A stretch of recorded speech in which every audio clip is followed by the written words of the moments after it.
Seja o santo nome do Senhor. Deixa o teu rosto inclinado só mais um instante. Desfruta essa presença. Deixa o Espírito Santo falar ao teu coração nesse momento. Senhor, há poder em teu nome. Há poder em tua palavra. Nós cremos. Nós cremos. Nos rendemos ao poder e à autoridade da tua palavra. Senhor, muitas vezes nós temos pensamentos, ideias, sentimentos que invadem nossa mente, nosso coração, mas a tua palavra nos diz que os teus pensamentos são mais altos que os nossos, assim como os céus são mais altos do que a terra, assim também os teus pensamentos e os teus planos são mais altos. E sinceramente, Senhor, nem sempre a gente entende. Os nossos padrões, os nossos parâmetros são tão pequenos, são tão incapazes, são tão curtos, são tão insuficientes para entender a tua justiça, para entender a eternidade, para entender o tamanho do sacrifício, o preço que foi pago, para entender o tamanho da dívida, para entender os teus planos, os teus propósitos, aquilo que permites, aquilo que fazes, aquilo que desde antes da criação do mundo já havias estabelecido. Senhor, somos tão pequenos,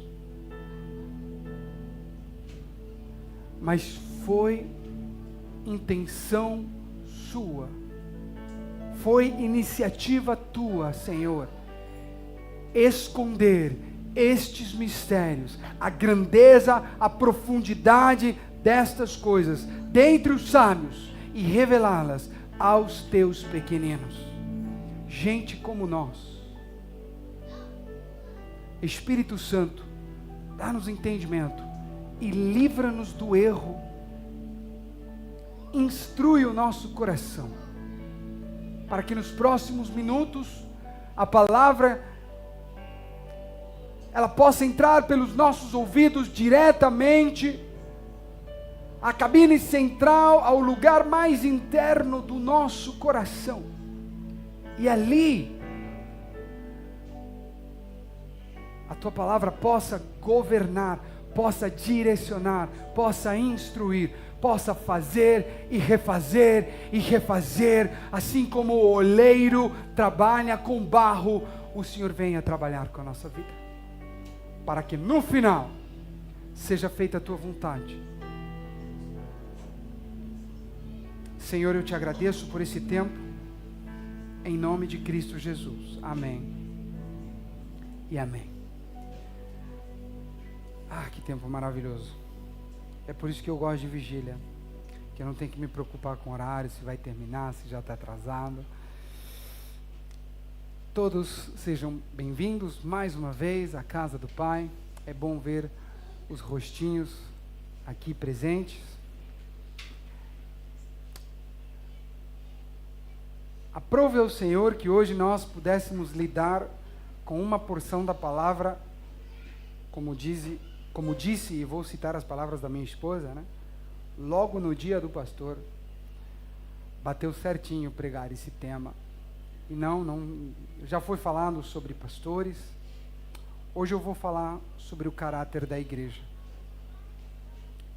E antes disso, você pode deixar a tua Bíblia aberta na primeira carta de Timóteo, capítulo 3, primeira carta de Pedro a Timóteo, no capítulo 3.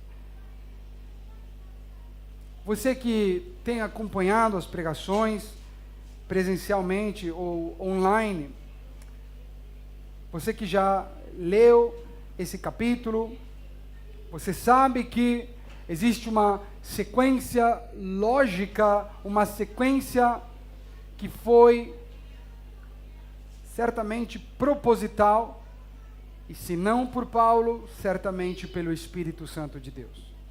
E o capítulo 3 abre com o apóstolo Paulo instruindo a Timóteo em relação aos pastores, como esse assunto é importante. Não mal interpretem o que eu digo.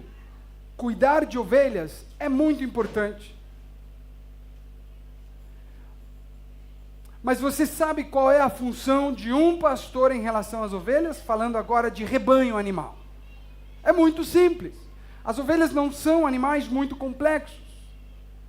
O pastor, ele tem o cuidado de proteger, alimentar e cuidar da saúde das ovelhas. É tudo o que ele precisa fazer. O resto é moda, é invenção.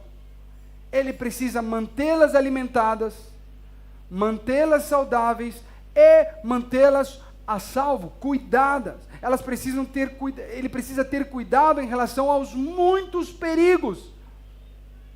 São muitos os animais que querem devorar as ovelhas. Por isso que elas sempre ficam juntas. E talvez alguém queira dar uma despertinha e falar, mas ovelha dá cabeçada. Ovelha dá cabeçada, dá mordidinha também. Mas ela não consegue se defender contra as presas que querem devorá-la. E o pastor cuida das ovelhas. Quando você cuida de um pastor, você está cuidando de todo um rebanho. Satanás sabe que se ele abater o pastor, as ovelhas ficam à mercê do inimigo. As ovelhas sabem que se ele abater, o Satanás sabe que se ele abater o pastor, se ele derrubar um pastor, se ele frustrar um pastor, se ele conseguir cansar um pastor, fazer com que um pastor desista do púlpito, desista do ministério, desista da família, desista do que prega, até mesmo desista da fé, ele sabe que por trás desse homem, muitas ovelhas ficarão à deriva, perdidas em seus pensamentos, expostas aos perigos, das correntes de pensamento que existem lá fora. Elas vão começar a questionar tudo. Então, é muito fácil para que falsos evangelhos possam entrar no meio do rebanho, para que lobos rapazes, lobos ferozes, destruam o rebanho. Então, sempre o alvo principal do inimigo é o líder de uma igreja. É aquele que Deus levantou para pastoreá-la. Ele precisa dar essa instrução a Timóteo, porque ele havia instruído a Timóteo, no capítulo 1 nós vimos que Timóteo havia sido instruído por Paulo para ficar na igreja de Éfeso, que não era qualquer igreja, era uma igreja boa, uma igreja saudável, uma igreja com uma teologia impecável, uma igreja que teve líderes de um calibre tão alto. Quem dera, imagina, amanhã nós vamos ter o apóstolo Paulo pregando atrás desse púlpito e no dia seguinte nós vamos ter Timóteo. E quem sabe a gente, semana que vem, vamos convidar também Priscila, Aquila, vamos combinar Apolo. Vem, irmão Apolo, trocar uma ideia com a gente. Meus queridos, o que é isso? A base, o fundamento da teologia que nós temos hoje como igreja vem da boca desses homens inspirados pelo Espírito Santo de Deus. E Paulo está preocupado. Paulo diz para Timóteo, olha, minha intenção é te ver, logo, logo eu quero ir te ver. Nós não sabemos se depois disso Paulo se encontra ou não se encontra novamente com Timóteo. Não sabemos. As instruções estão registradas. E nós observamos o cuidado que Paulo vai enfatizar com Timóteo em relação a dois aspectos. Idoneidade para ensinar, o pastor tem que ser apto para ensinar, e idoneidade para poder servir de exemplo. Então ele não somente precisa saber o que a Bíblia diz. O Google sabe o que a Bíblia diz. Eu estava brincando hoje com o Google enquanto lavava a louça, puxando alguns textos. Ei, Google, abre aí para mim, 1 Pedro, capítulo 3, aí, pum, a Bíblia diz, não sei o quê. E ela cita tudo, informação até o Google tem, informação qualquer inteligência artificial hoje tem. Mas só pode ter relacionamento com Cristo aquele que pratica a verdade. Então, o homem de Deus precisa ter conhecimento e ser idôneo. Amém? É algo tão sério que os primeiros versículos são inteiramente dedicados a isso. E às vezes nós inspiramos certas coisas dos nossos líderes, dos nossos pastores, e eu me encontro com pessoas que, sabe, eu me deparo com pessoas que às vezes ficam frustradas porque o pastor dela não fez isso, ou fez aquilo, ou fez... É importante que a igreja entenda qual é o papel do pastor em relação a ela. Deus não instituiu babás, não existe esse ministério. Deus levantou pastores para cuidar ovelhas. E em Jeremias, no capítulo 3, no versículo 15, Deus diz claramente: eu darei a vocês líderes, pastores, governantes, pastores que cuidem de vocês com conhecimento e discernimento. Não basta ter conhecimento. Novamente, vivemos na era da tecnologia. Ontem, na reunião de jovens, eu disse, olha, vamos fazer um teste. Antigamente, se eu perguntasse para alguém quantos metros de altura tem o Everest, qual é a capital da Namíbia, ninguém ia saber. Qual é a população atual, não sei, da Indonésia? Quem de vocês ia saber? Hoje você puxa o celular e em 3 segundos você sabe. Você adquire conhecimento que anos atrás era impensável.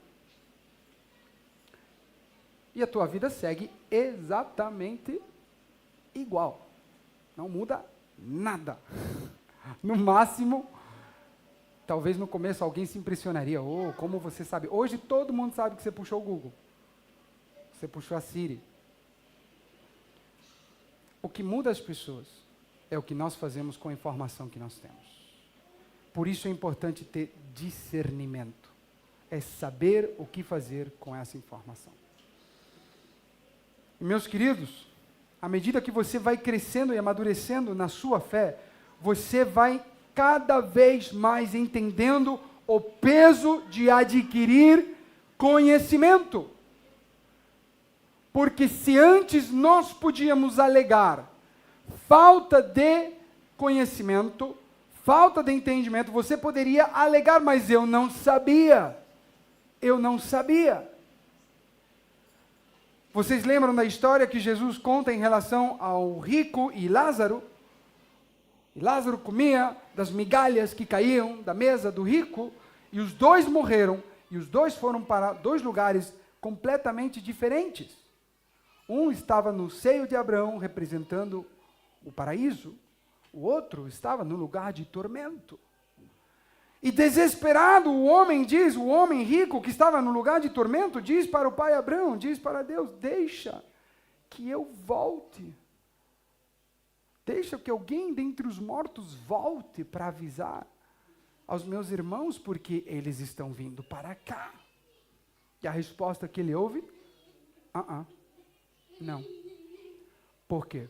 Porque eles têm Moisés e os profetas. E não está falando da pessoa de Moisés e da pessoa dos profetas. Está falando da Torá, eles têm a lei que Deus deu a Moisés, e eles têm os livros dos profetas que foram registrados, foram escritos. Se você junta Moisés e você junta os profetas, você tem a Taná, que é o Antigo Testamento. O apelo é basicamente esse aqui. Eles têm as Escrituras. Que ouçam as Escrituras. Hoje nós temos o pacote completo. E você vê que as pessoas buscam de tudo. Elas correm para tudo. Centro de macumba. Se você falar que tem que tomar banho com tal planta, elas tomam banho. Se você falar que você tem que passar 15 dúzias de ovos em cima de você, eles vão fazer. Eles vão fazer todo tipo de loucura. Mas se você dizer para elas, Jesus Cristo é a esperança de vida eterna, Jesus Cristo é a esperança de transformação, elas não querem. O homem morto em seus pecados rejeita naturalmente a Jesus Cristo. Mas o Espírito Santo está trabalhando para que eles sejam inclinados a crer. E a igreja precisa funcionar. Queridos, pastores saudáveis vão cuidar de rebanhos saudáveis. E é por isso que na palavra de Deus nós encontramos o alerta de que a igreja também tem que cuidar dos seus pastores. Nos últimos anos, andando com o RAM, tenho me deparado com pastores estraçalhados. E eu não estou tirando culpa dos pastores, pois o peso com o que eles serão julgados, de acordo com as palavras do apóstolo Tiago, é mais severo. Quem ensina será julgado com maior severidade. Mas muitas vezes, a igreja descuida os seus líderes, e isto aqui não é um desabafo, isto aqui simplesmente é a palavra de Deus. E você diz, como é que a igreja descuida os seus líderes? Será que a igreja tem que fazer o quê? Chegar com uma cesta básica, dar um carro novo para o pastor? Não estou falando disso. A igreja tem que dar ouvidos à mensagem do pastor. A igreja tem que dar ouvidos e fazer todo o esforço para seguir o ensino e o exemplo do seu pastor. E eu estou longe de ser perfeito. E é por isso que Deus me deu a Jéssica como esposa. Faca na caveira. Ela é quando eu não consigo. E eu louvo a Deus por isso. Somos um bom complemento. Mas depois de ter lidado com os pastores, Paulo vai falar em relação, nos versículos 8 até o versículo 13, ele vai falar sobre a liderança. Então a bola da vez é transferida para os líderes da igreja. Vai falar sobre os diáconos, aqueles que servem, aqueles que estão envolvidos em ministérios, aqueles que cuidam do bem-estar da igreja. E hoje nós temos que ter cuidados, querido, muito cuidado. E escute bem o que eu vou lhe falar. Pode parecer uma coisa somente em relação a... mas isso aí são somente palavras, pastor.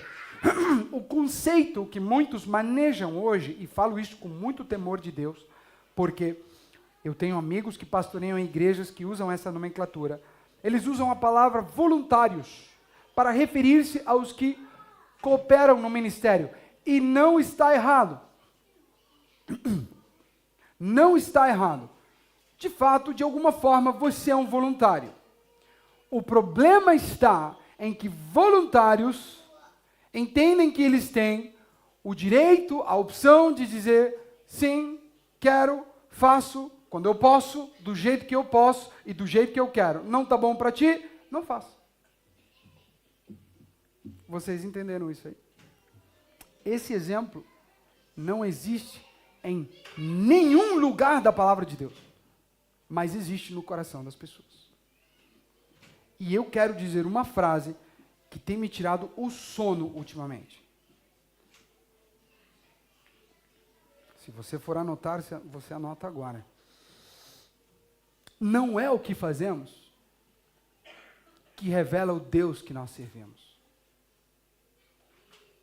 Novamente eu vou dizer. Não é o que fazemos que revela o Deus a quem nós servimos.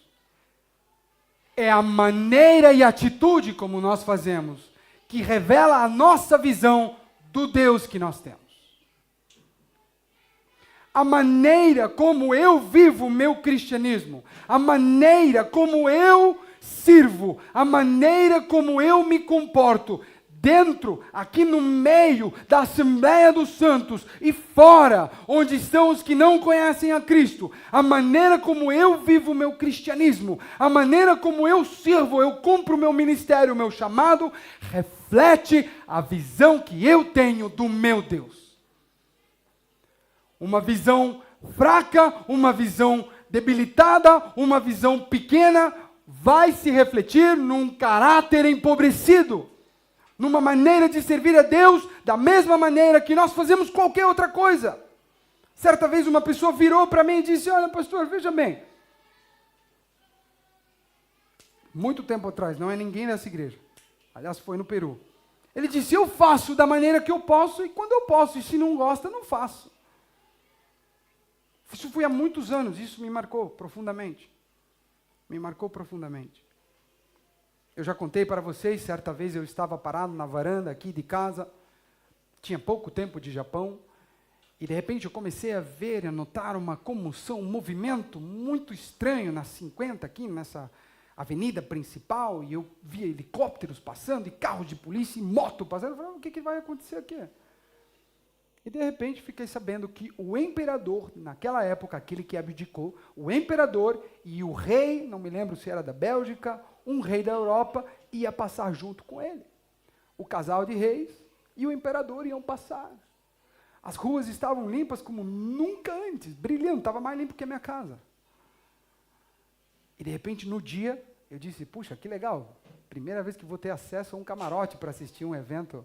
Eu saí na varanda de casa, e um japonês olhou para mim e fez o sinal e disse assim, desce, desce.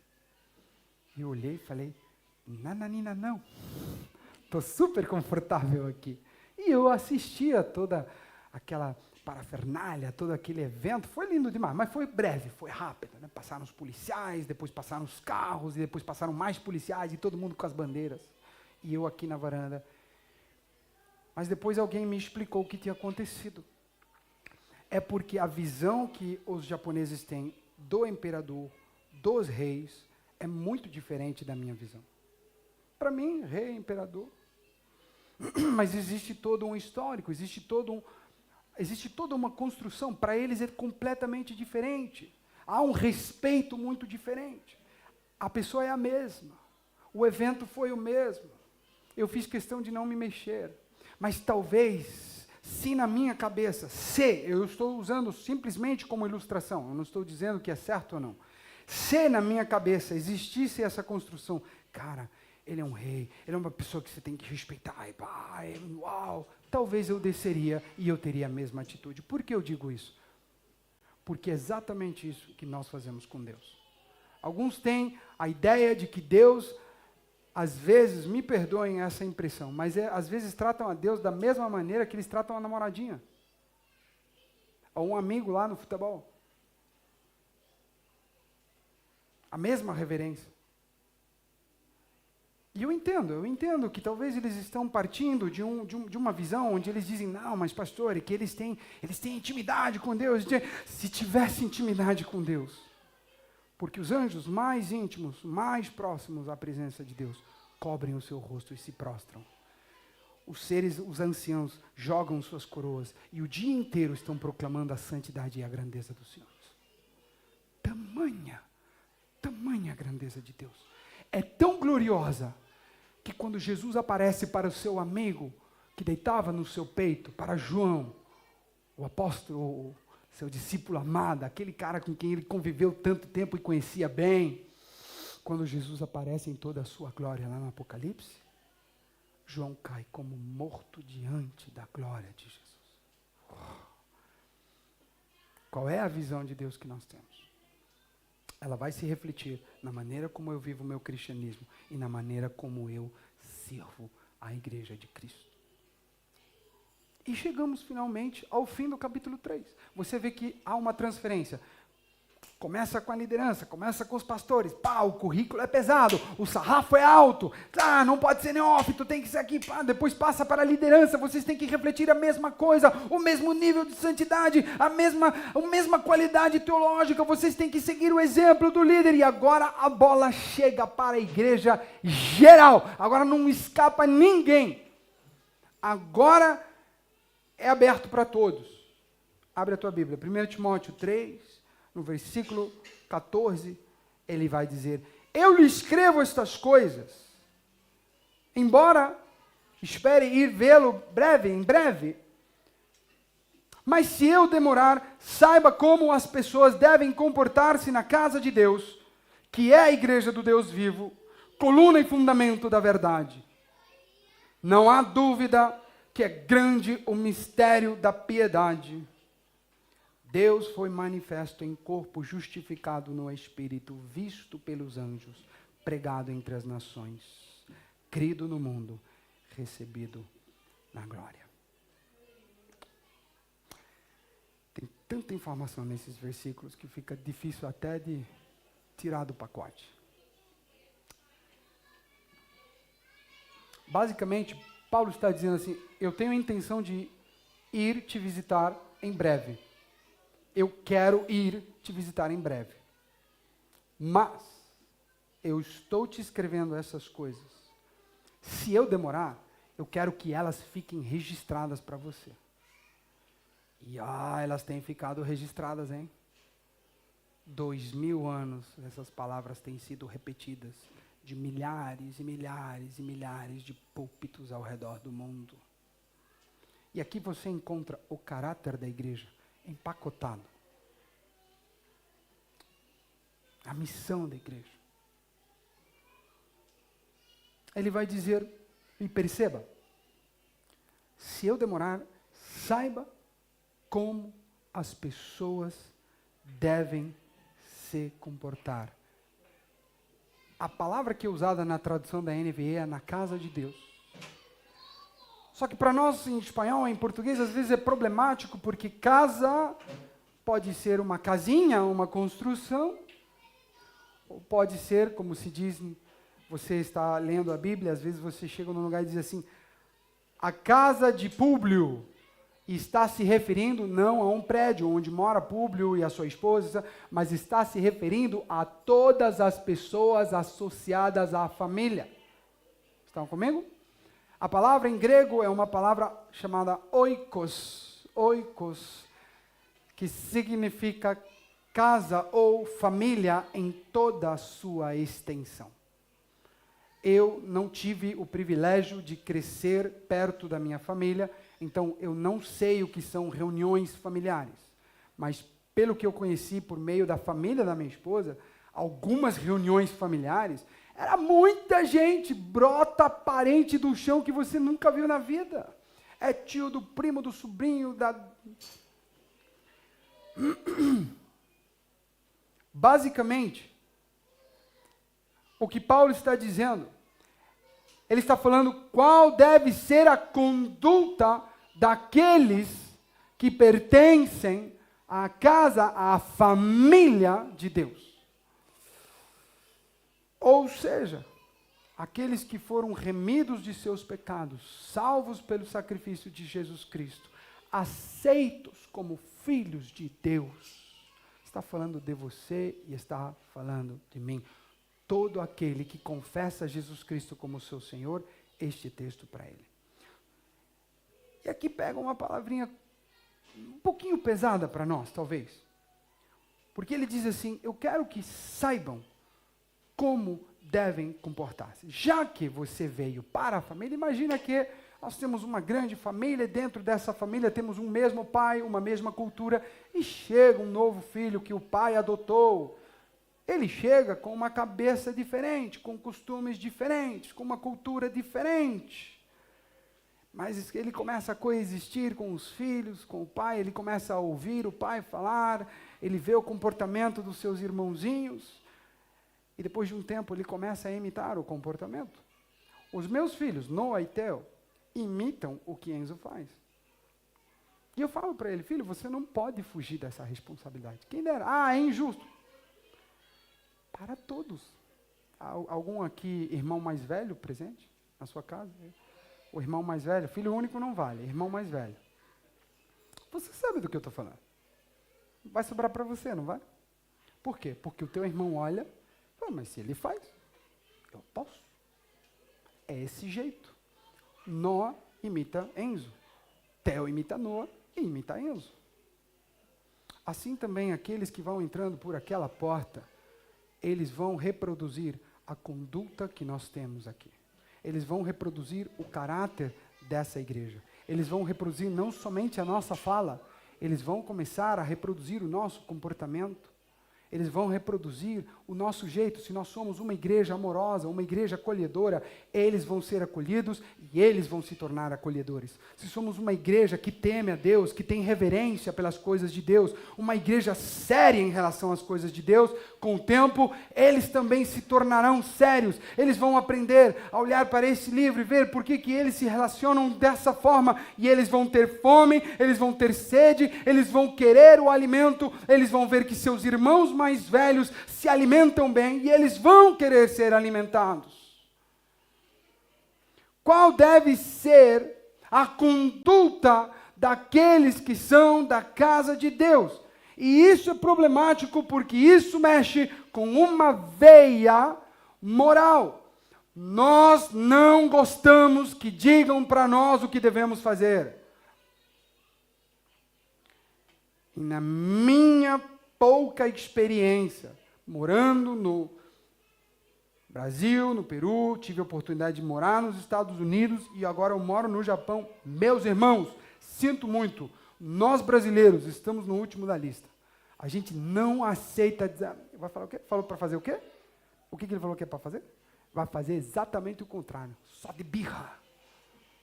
Aí você fala assim, mas de onde que brota tanta birra? Agora, não quero entrar em termos culturais, antropológicos. O ser humano, sem Jesus Cristo, ele tem muito problema com a simples ideia de servir o outro, favorecer o outro. A primeira pergunta que eles vão fazer é, mas o que eu tiro disso? Tá, eu vou fazer isso aí, eu vou apanhar, vou levar, vou fazer, vou ter que sacrificar tempo, vou sacrificar dinheiro. E aí, e para mim? Não tem nada estranho aí? Você não se chama discípulo de Cristo? Não seguimos a Cristo? Não somos membros da família de Cristo? Ele não se transformou, ele não se tornou, diz a palavra de Deus que ele era o unigênito e se tornou o primogênito, para que por meio deles, por meio de Jesus Cristo, nós nos tornamos da família de Deus. Aí eu pergunto para vocês, se esse Jesus, que diz que não teve por usurpação ser igual a Deus, mas abriu mão de sua glória, se esvaziou a si mesmo, se esvaziou, como isso é difícil. E eu estou falando de mim. Esvaziar-se. Ele se tornou homem. Ele se rebaixou.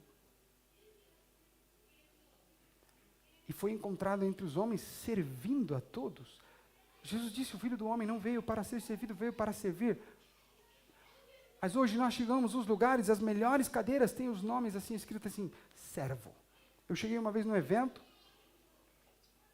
tinha uma cadeira escrita com um adesivo, servo, servo. E eu sentei, e alguém mandou eu sair da cadeira. Eu não era pastor, né? Não tinha título nenhum, mal era crente na época. Eu falei, desculpa, você tem que sair daí porque aí está reservado para o servo. Eu falei, caramba, se nem escravo eu consigo ser, eu não sei mais o que eu sou. Eu não presto para nada. Eu saí muito deprimido daquele dia.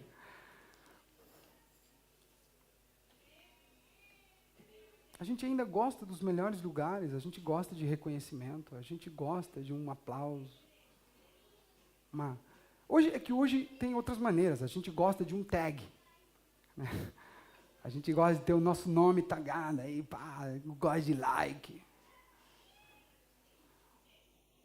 No final do dia, o que tinha que interessar, o que tinha que importar, é eu chegar, olhar nos olhos do meu pai e saber que meu pai diz, muito bem, filho, bem feito. Eu preciso. E eu não posso fazer isso sem instrução. Olha o que Pedro vai dizer. Abre a tua Bíblia em 2ª carta de Pedro, no capítulo 3. 2ª carta do apóstolo Pedro, no capítulo 3, no versículo 10. Eu disse para vocês anteriormente que nós somos, a Igreja de Cristo é escatológica. E eu sei que parece uma palavra difícil, escatologia significa o estudo das coisas que acontecerão, as coisas, os eventos finais. Somos um povo escatológico porque olhamos para o fim. Presta atenção. Entre o momento que vivemos e o fim, não sabemos o que vai acontecer. Por isso vivemos pela fé. É como se tivesse uma névoa. Você não sabe o que vai acontecer amanhã. Você não sabe se vai ter amanhã. Eu não sei. Mas o que eu sei é que por trás dessa névoa, eu sei exatamente como e onde termina a minha história. Eu sei como termina a história. Termina com o Filho de Deus voltando nas nuvens, a igreja sendo arrebatada, ele vencendo de uma vez por todas o pecado, e a igreja entrando pelos portões do céu, novo corpo, nova Jerusalém. É assim que termina a nossa história. Aqui na terra, pelo menos. E Pedro está falando sobre isso, e ele diz assim, o dia do Senhor, 2 Pedro capítulo 3, versículo 10, o dia do Senhor virá como ladrão. Fica atento. Acorda, igreja. Fique esperta. Os céus desaparecerão com um grande estrondo, os elementos serão desfeitos pelo calor e da terra, e tudo o que nela há será desnudada. Ele está falando dos últimos eventos. Jesus, o seu último sermão, registrado no capítulo 24 de Mateus, é um sermão completamente escatológico, falando do fim dos tempos. O livro praticamente inteiro de Apocalipse lida com os fins dos tempos. E Pedro vai fazer a seguinte conclusão: visto que, vamos lá, visto que tudo isso aqui vai acontecer, que tudo vai ser desfeito, ele levanta uma pergunta: que tipo de pessoa é necessário que você seja? Então ele vai dizer: vivam de maneira, versículo 11, santa e piedosa, esperando o dia de Deus, com toda vontade. Vai chegar, meu irmão, vai chegar. Vai chegar. Mas entre esse ponto e este ponto, você já me ouviu falar isso antes, entre a justificação e a glorificação, é necessário que a igreja saiba que tipo de pessoa ela tem que ser. Porque a palavra que é usada aqui é eclésia. Eclésia significa um grupo de pessoas chamadas para fora.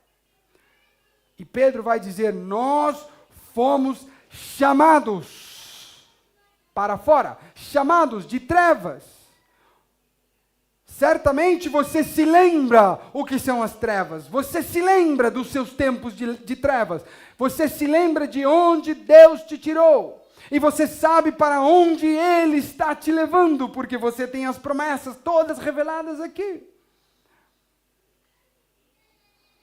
Nesses dois pontos é necessário que você e eu vivamos em santidade progressiva. E não tem como viver em santidade a não ser que seja da maneira que Deus disse. E não tem como fazer da maneira que Deus disse a não ser que haja instrução. E é por isso que Jesus levantou uns para pastores, outros para mestres, outros para que sejam, profetas, e lá vai, apóstolos, evangelistas, para que haja instrução. Darei a vocês, pastores, que pastoreiem com entendimento. Tá, mas e havendo instrução? Porque deve ser muito difícil fazer a coisa certa sem instrução. Imagina andar no lugar escuro, sem luz. Como você tem que andar? Mas quando há luz, você anda erguido, você anda firme. O problema é quando há instrução. Porque havendo instrução, agora o problema se reverte. Veja bem, igreja, presta muita atenção. Se Deus cobra daquele que ensine as Escrituras de maneira digna do Evangelho, de maneira digna de Jesus Cristo, porque será cobrado mais severamente, da igreja Ele vai cobrar que viva de maneira digna do Evangelho, viva de maneira digna de Cristo. Colossenses 1:10, é isso para que vocês vivam de maneira digna do Senhor e em tudo possam agradá-lo, em tudo frutificando para toda boa obra, crescendo no conhecimento de Deus.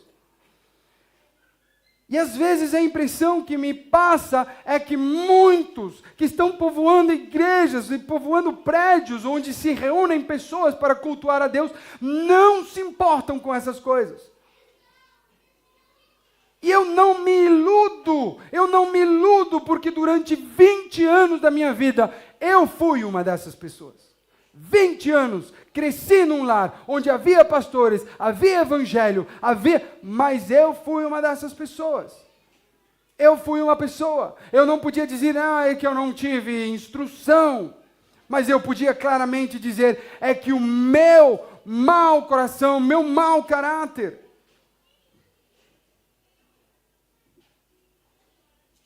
Que tipo de pessoa é necessário que nós sejamos? Aquele que começou em você a boa obra, é Ele que vai terminá-la. É Ele que dá o crescimento. É Ele que vai fazer. E eu quero já ir aterrissando por aqui, trazendo um texto que pode dar uma chacoalhada, mas normalmente esse Salmo 32, coloca Salmo 32, versículo 8. O Salmo 32 é um salmo escrito com tom de arrependimento. Nós sabemos bem que Davi havia pecado, Davi havia pisado na bola. E ele começa a falar sobre arrependimento.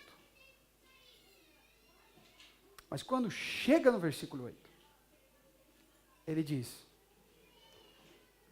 como se Deus agora estivesse falando com ele, tá bom? Agora é como se Deus estivesse falando com o salmista. Escuta a seguinte frase que Deus diz: eu o instruirei. Eu o ensinarei no caminho que você deve seguir. Eu o aconselharei e cuidarei de você. É Deus olhando para você e dizendo, calma, eu vou te mostrar. Eu vou te ensinar. Eu vou te instruir. 2 Timóteo 3,16, toda a Escritura é inspirada, soprada, teopneustos, por Deus, e útil para ensinar, redarguir, para corrigir, para instruir a todo homem de Deus em justiça, para que se torne capaz ou apto para toda boa obra. Eu ensinarei você. O que você deve esperar que flua desse púlpito não são palavras que te agradam, que te dão coceira no ouvido, que você diz, nham, nham, nham, nham, que delícia. São palavras que te confrontam, que fazem você girar de esquerda a direita em cima do teu travesseiro à noite, até que você sai da cama, dobra os seus joelhos e se derrama na presença de Deus. Mas, conhecendo a nossa estrutura interna, conhecendo que o maior problema habita em nós, Salmo 32, 9, o mesmo Deus que disse, eu instruirei, e eu ensinarei, e eu cuidarei, ele diz, e ele faz a seguinte advertência, não sejam como, palavras duras, o cavalo, ou o burro, o jumento. Palavras duras, palavras duras. Isso aqui é Deus falando com o salmista. Ele fala assim, filho, eu vou te aconselhar, eu vou te instruir. Eu vou dar a vocês banquetes de instrução. Eu vou acender uma luz na escuridão e vocês verão, vocês vão ser orientados, vocês vão saber, mas pai, eu não sei se eu vou conseguir. Calma, filho, eu vou cuidar de você. Sabe o que significa eu vou cuidar de você? significa que você vai, mas eu vou junto. Não significa que Deus vai à frente. O povo gosta de milagres. Claro, quem não gosta de milagres? Todos queremos milagres. Eu quero milagres. Tem dias que eu preciso de milagres. E milagres você precisa para quê? Aquele que não crê, creia. Ou você precisa de um milagre quando você chega na beira, o precipício onde não há mais. Você tem um filho doente à tua frente e você não tem condições de fazer nada. Você chega simplesmente ao precipício, você olha para os montes e diz, Deus, eu não consigo mais fazer nada. Às vezes nós precisamos de um milagre. Mas sabe por que nós gostamos de milagres?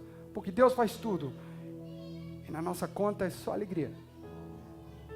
Mas quando Deus diz, eu os instruirei. Eu vou lhes dar. Eu vou lhes ensinar. Eu vou cuidar. Vou pegar da tua mão. Que nem eu faço com os meus filhos. Quando eles têm medo da escuridão. Falo, filho, vai, eu vou contigo. Pai, mas não, eu estou contigo, pode ir. A presença do Pai tira o medo. Mas você ainda tem que passar por aí. Mas não seja como o cavalo, o burro, que precisa de rédeas.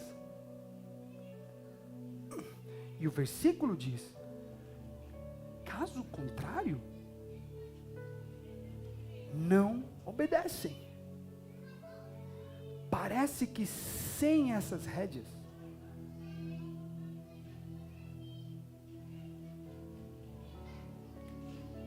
Timóteo diz,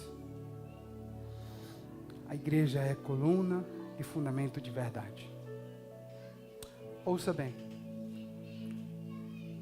Timóteo pastoreava a igreja em Éfeso. Em Éfeso era muito famosa, porque um grande templo para uma deusa chamada Artemis se erigia naquele lugar. As colunas eram colossais. Até hoje só existe uma coluna naquele lugar. E gente viaja do mundo inteiro só para ver aquela coluna. Era a coluna do templo de Diana, ou templo de Artemis.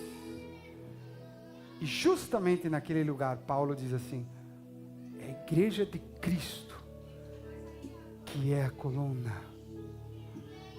Coluna suporta peso.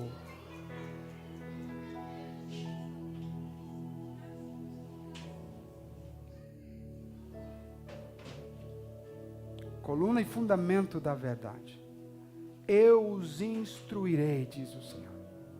Jesus disse, João 8:32, vocês conhecerão a verdade, mas não é só saber a verdade. Gnosko significa conhecer por experiência de primeira mão. É ver, saber, provar, entender e fazer. É esse gnosko, a intimidade. E quando a igreja entende a verdade com isso, agora é necessário entender e viver com isso aqui. Porque se tirar a igreja da comunidade, qual é a outra instituição que Deus estabeleceu na terra para representar a autoridade espiritual do céu? Qual? Uma ONG? O governo? Não. Eclésia. E para que a igreja seja uma coluna firme, ela tem que ser instruída. Ela vai ser trabalhada. E esse é o grande mistério da piedade. Segura essa palavra, porque piedade não significa ter misericórdia, ter pena. Não. Lá em 2 de Pedro, capítulo 3, versículo 10, versículo 11, Pedro disse, vivam de maneira santa e piedosa. Este é o mistério da piedade. Este é o mistério da piedade. Cristo, Deus se manifestou em Cristo Jesus, em corpo. Muitos viram Jesus, andaram e ouviram Jesus. A história não nega que Jesus andou na terra. Foi justificado no Espírito de Deus, visto pelos anjos, anunciado pelos anjos, pregado entre as nações. Isso para nós, onde nós estamos, foi crido no mundo e recebido na glória. O mistério da piedade, o fundamento da verdade da igreja é Cristo. É Cristo. E se alguém acha, cara, que meu pastor, ele é meio chato, porque ele sempre fala das mesmas coisas. E eu digo, e eu confesso a vocês, quanto de mim depender, continuarei a falar das mesmas coisas. Paulo disse aos Coríntios, 2 Coríntios capítulo 2, versículo 1, por isso resolvi não lhes fazer. 1 Coríntios capítulo 2, versículo 1. Eu mesmo, irmãos, 1 Coríntios 2, 1. Eu mesmo, quando estive entre vocês, não fui com discurso eloquente, nem com muita sabedoria que lhes proclamei o mistério de Deus. Não foi assim. Eu decidi não saber nada a vocês, a não ser Cristo Jesus. Cristo Jesus crucificado e depois que ressuscitou. Esse é o mistério. Porque isso o mundo não crê, mas nós cremos. Incline o seu rosto e ore ao Senhor. Senhor, que estas palavras encontrem um lugar no coração dos teus filhos. Senhor, a tua palavra nos diz como guardará o jovem, como guardará o homem, como limpará o jovem o seu caminho, guardando a tua palavra, pondo em prática a tua palavra, pondo em prática a tua palavra. Deus, dá discernimento à tua igreja, Espírito Santo, ajuda-los a ruminar o alimento, ajuda a tua igreja, Senhor. Oh Senhor, gera na tua igreja a vida de Cristo, o caráter de Cristo. Senhor, não prolongues os desertos, mas mesmo, Senhor, se passarmos pelo fogo, a chama não arderá em nós. E se passarmos pela água, não afogaremos. Senhor, dá-nos entendimento, ajuda, tira de nós toda dureza, toda soberba, toda arrogância. Tantas são as desculpas que nós damos, mas gera em nós o coração, a vida e o caráter de Cristo, pois o caráter de Cristo é o caráter da igreja.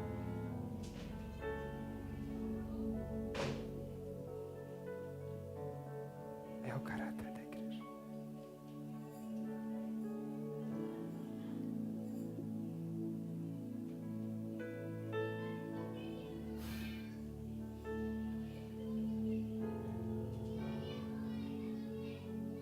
Eu sei que o Senhor vai incendiar esse lugar com a glória e a presença dEle. Os meus olhos espirituais conseguem enxergar um lugar cheio da glória, do fogo e da presença de Deus, transformando vidas. Muitos de vocês vão colher frutos, vão cuidar, vão servir com amor, com gratidão, pois passaram pela prova e o Senhor os fortaleceu. O Senhor lhes deu um coração preenchido para que vocês possam dizer: em tudo eu aprendi a estar satisfeito, em tudo aprendi a ser grato. E quando o Senhor trouxer outras pessoas para se tornarem filhos nesta família, eles vão olhar para você e eles vão querer ser como você.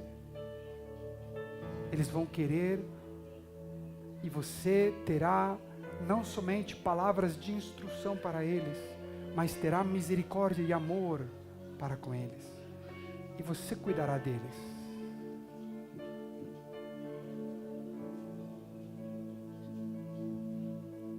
Senhor, obrigado por Tua palavra.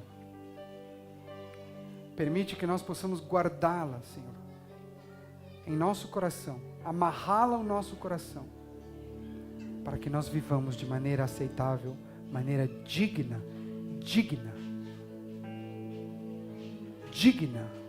do Evangelho que temos crido, digna de Cristo, até que o Senhor volte por sua igreja e sejamos achados fiéis. Em Cristo Jesus nós oramos. Amém, amém e amém.